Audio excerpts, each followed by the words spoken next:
প্রেমের অপর নাম দুঃখ, কষ্ট, যন্ত্রণা, বেদনা।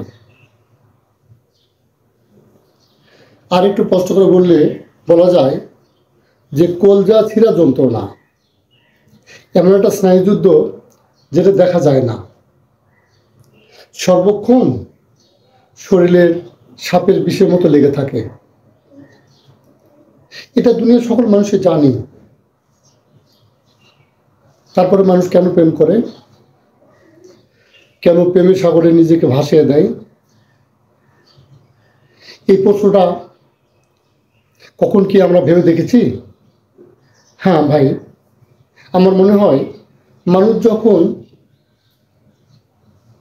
নিজের মনটাকে, আবেগটাকে বশ করতে পারে না, তখন সে বাধ্য হয়ে এই প্রেমের নামে সাগরে সাঁতার দিতে বাধ্য হয়। খেয়াল করে দেখেছি কি, মনটা কি? মনটা তো আকাশের মতো উন্মুক্ত। আকাশকে যেমন দড়ি দিয়ে, রশি দিয়ে, শিকল দিয়ে বাঁধা যায় না, সম্ভাবনা, ঠিক মনটাকে কিন্তু কোনো কিছু দিয়ে, রশি দিয়ে, এরকম দুনিয়ার কোনো বাধাবিপত্তি দিয়ে আটকানো যায় না। যার জন্য কষ্টের সাগরের মধ্যে, প্রেমের সাগর নামে কষ্টের সাগরের মধ্যে মানুষ তথা আমরা সাঁতার খেলি। পরিণাম কারো সফলতা, কারো ব্যর্থতা, কারো বেঁচে থাকায় অনর্থক, কারো হয়তো সুখের জীবন, কারো কারো সুইসাইড শেষ পর্যন্ত।